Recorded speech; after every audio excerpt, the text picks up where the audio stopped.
In this tutorial, I'm gonna show you how to bridge your ETH from the Ethereum network to Eclipse. If you thought it might be complicated, don't worry, it's not. Eclipse has prepared a super simple and intuitive interface, making bridging a breeze. First things first, head over to the official bridge website at bridge.eclipse.xyz. I'll also leave the link in the description. Now, we need to connect two wallets.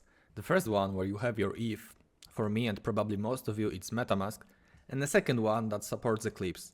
I personally use Nightly Wallet because they fully support Eclipse, have a great user experience and even let you swap on mobile directly through the app, which is a big plus for me. Alright, let's quickly exit full screen so you can get a better view of what's happening during the bridge process.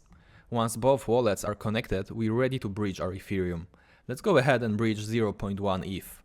Click deposit and as you can see, we now have a new notification in MetaMask. It's the transaction we need to approve. This will take a minute to confirm since it's a cross-chain operation. This transaction should take a while, so we'll speed up the video a bit. Meanwhile, I'll briefly explain what's happening with our tokens on the blockchain.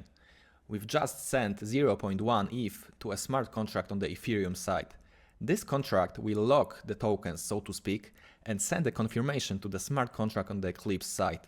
The Eclipse contract will then mint new tokens in the exact amount that is locked on Ethereum and give them to us.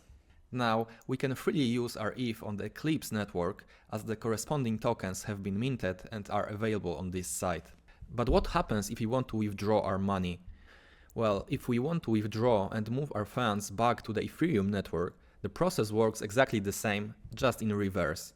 The smart contract on Eclipse will send information about the amount of tokens to be transferred while simultaneously burning them.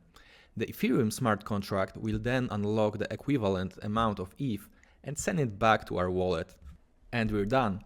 The bridging process is completed and our funds should now be in our wallet. The last thing we need to do is switch the network in our wallet. Since Nightly is a multi-chain wallet, it's set to Solana by default, but from the list you can choose from a variety of chains, including Eclipse.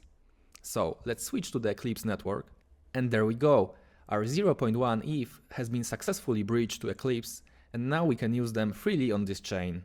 If you enjoyed this tutorial, leave a like and follow Invariant on X. We'll keep you updated on new things happening on Eclipse. See you later!